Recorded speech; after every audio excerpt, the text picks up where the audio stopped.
Welcome back. While the focus has been on the BRICS summit this week, a process has continued that is very important for South Africa's democracy. After 2 days of interviews to replace the public protector, let's find out what's next. We're joined by Mpumelelo Zikalala from Zikalala Attorneys. Mpumelelo, great to have you with us as always.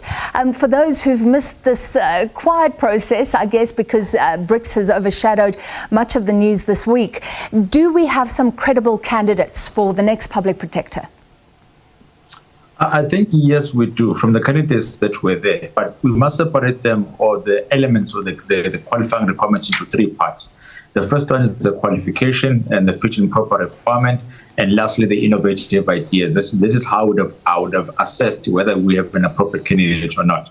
On the qualifications, they would have made it thus far if they don't have the required qualifications per the Act.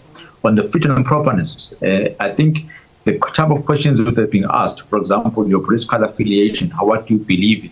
Do you believe that you can be persuaded? What's your view in terms of the role of law and legality? Those are the type of things that were there.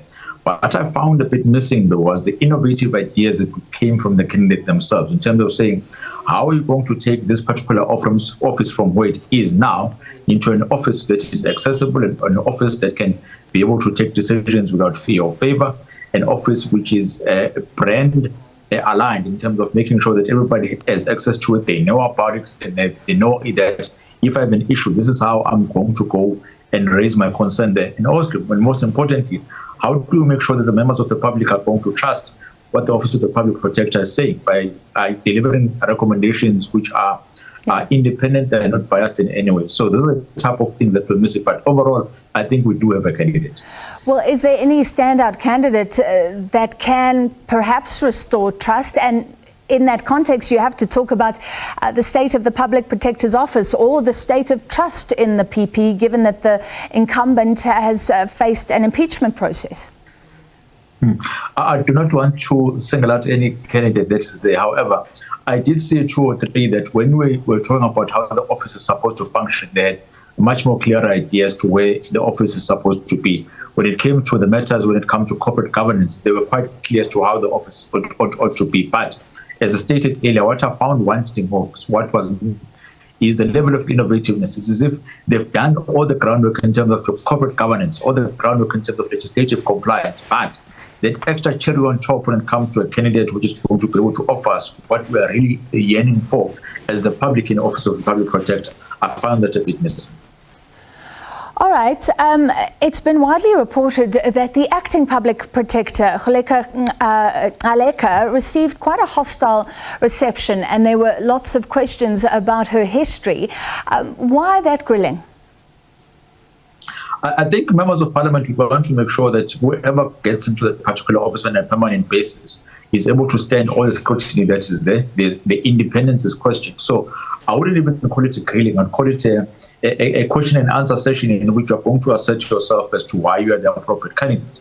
She does have a history. She does have a history with the ruling party, and members of parliament, especially the opposition, who want to ensure and check, are you still affiliated to the ruling party? Are any decisions which you are going to take going to be subject to any other Lutuli house or any other house for that matter? If the answer is no, then I think you are the correct candidate. But you must also remember, she is the incumbent, or the person who's currently occupying the position today. So she stands a much better position, or she can be assessed in terms of what is missing, what's supposed to be added onto the particular office, the challenges that she has found, because she's in a much better condition. So the manner in which she was going to be interviewed was certainly not going to be in the same manner in which all the other candidates have been interviewed. Yeah. We can't also wish away the issue of pala that has been there, and there are many disagreements that have been there in terms of interpretation of how she interprets the relevant sections of the law. So it was bound to come out within these interviews. So how do you think she responded to some of the concerns around her support for the head of public prosecutions when former President Jacob Zuma was at the helm, and many saw a lack of prosecution when it came to anybody involved in state capture? I think she was trying very hard to say, maybe my stance has changed. Look at how I've now aligned myself with regards to the rule of law. In the manner in which I've taken decisions, even on the parliament, I've looked at what the rule of law is stating. and this is how I'm interpreting these particular regulations, and this is how I'm going to stick to it. The only issue that I have with that is that if you stick too much to the narrow interpretation of any legislation, you're bound to make a mistake, because you are going to miss the intention of why the legislation was intended in the first place, or the precautionary measure, the preventive measure which is implemented or ought to be done by that legislation being implemented. So if you're only going to look at what is written in black and white and simply end it there, and not look at the motive and look at the manner in which that particular legislation is drafted, you are going to miss many things, because the transgressions that keep on coming on a regular basis, they are also innovative. They change as we move along, which is why, by the way, we have legislation that changes from one year to another to deal with new problems that we are faced with, so that we are able to curtail or stop those injustices from taking place. So on that one, she did try to say, this is the stance that I've taken, but on the sticking to her guns in terms of the decision that she has made, maybe that could be detrimental